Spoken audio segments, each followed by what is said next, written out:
ভুলেও কখনো বাচ্চাদের ছবি ফেসবুকে দিবেন না। যদি দেন তাহলে মারাত্মক দুইটি ক্ষতি হবে। আপনি আপনার বাচ্চার সুন্দর বাচ্চা, কিউট বাচ্চা, তার ছবি আপনি ফেসবুকে আপলোড করলেন। এখন আপনি খেয়ালও করতে পারতেছেন না আপনার বাচ্চা অসুস্থ, এরপরে ডাক্তারের কাছে নেন, ডাক্তার চিকিৎসা করতে পারে না, ডাক্তার বলে যে তার তো আসলে কোনো অসুস্থতা নাই, কিন্তু বাচ্চা আসলে অসুস্থ। এরপরে আসেন ইমাম সাহেবদের কাছে, খতিব সাহেবদের কাছে। এখন আমি বলি যে আমাকে নিয়ে পানির মধ্যে যদি গোলায়াও খাওয়াইয়া দেন তাহলেও আপনার বাচ্চা সুস্থ হবে না। এই জন্য মনে রাখতে হবে যে এই সমস্ত গার্ডিয়ানরা নিজের বউয়ের ছবি এবং বাচ্চার ছবি, সুন্দর সুন্দর বাচ্চা, কিউট কিউট বাচ্চা, আপনার কি দরকার ফেসবুকে তার ছবি দেওয়ার? আপনি যদি আপনার বাচ্চার ছবি ফেসবুকে আপলোড করেন তাহলে দুইটি ক্ষতির জন্য আপনি প্রস্তুত থাকেন। এই কথাগুলি আমার নয়, বিশ্বনবী সাল্লাল্লাহু আলাইহি সাল্লাম বলেছেন প্রথম নাম্বার যে ক্ষতি, এটা মারাত্মক ক্ষতি এবং এই ক্ষতি হাদিস দ্বারা প্রমাণিত।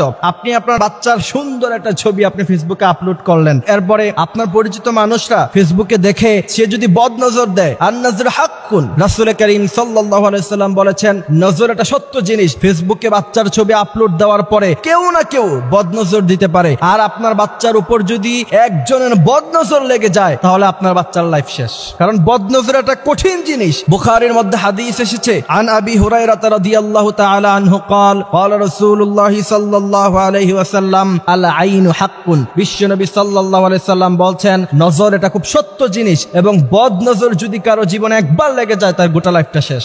মডার্ন সোসাইটিতে তো এটা একবার কমন ব্যাপার। বাচ্চা খাবার খাইতেছে, বাচ্চা খুব কিউট লাগতেছে, এবার ছবি তুলে ফেসবুকে আপলোড করে দিচ্ছেন। বাচ্চা হাঁটতেছে, তার ভিডিও করে ফেসবুকে আপলোড করে দিচ্ছেন। নো, কখনো এটা করবেন না। যদি করেন তাহলে একবার যদি কারো বদনজর আপনার বাচ্চার উপরে লেগে যায় তাহলে তার সুন্দর জীবনটাকে আপনি নষ্ট করে দিলেন নিজ হাতে। একজন সচেতন গার্ডিয়ান হিসাবে কখনোই উচিত না আপনার বাচ্চার ছবি আপনি ফেসবুকে আপলোড করবেন। দ্বিতীয় নাম্বার যে ক্ষতি, সেই ক্ষতি হচ্ছে আপনার বাচ্চা তার অস্তিত্ব ছোটবেলা থেকেই সোশ্যাল প্ল্যাটফর্মে থেকে গেল। বিশেষ করে মেয়ে বাচ্চাদের ছবি তো কখনোই কোনোভাবেই ফেসবুকে দেওয়া যাবে না। এরপরে দেখা যায়, আমি বিশেষ করে আমার ফ্রেন্ড লিস্টে এরকম অনেক বাবা মা আছে যাদেরকে দেখি বাচ্চার বয়স 15-16 হয়ে গেছে, বাচ্চাকে বিয়ে দেওয়ার মতো বয়স হয়ে গিয়েছে, এই মেয়ে বাচ্চার ছবি ফেসবুকে আপলোড করে বলে যে আমার কিউট মামুনিটা। তোমাকে কে বলছে? তুমি তোমার বাচ্চাকে, তুমি তোমার মেয়েকে মেয়ের চোখে দেখো ঠিকই, কিন্তু তোমার বন্ধু বান্ধব বা কাজিন যারা আছে তোমার পরিচিত, তারা তো মেয়ের চোখে দেখে না। 15-16 বছরের মেয়ে, একটা যুবতী মেয়ে, তারা তো তোমার বাচ্চাকে কখনোই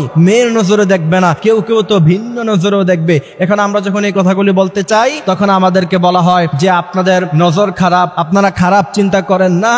বিশ্বনবী সাল্লাল্লাহু আলাইহি ওয়াসাল্লাম যেটা নিষেধ করে গিয়েছেন সেটার মধ্যে কখনো ভালো জিনিস থাকতে পারে না। বিশ্বনবী সাল্লাল্লাহু আলাইহি ওয়াসাল্লাম বলেছেন একটা বাচ্চা যখন উপযুক্ত বয়স হয়ে যায় তখন তাকে পর্দা করতে হবে। 7 বছর বয়সে বাচ্চাকে নামাজ পড়াতে হবে, 10 বছর বয়সে তাকে নামাজ না পড়লে তাকে পিটাতে হবে। বর্তমান সময়ে বেশিরভাগ মেয়েরা 10 বছরে বালাগা হয়ে যায়, আপনি তাকে 15 বছর তার বয়স, তার ছবি ফেসবুকে দিয়ে আপনি কখনোই এই কথা বলতে পারেন না যে তার উপর কেউ খারাপ নজর দিবে না। সুতরাং এই বিষয়গুলি খেয়াল রাখতে হবে। আল্লাহ সুবহানাহু ওয়া তাআলা আমাদেরকে এই কথাগুলি বুঝার, মানার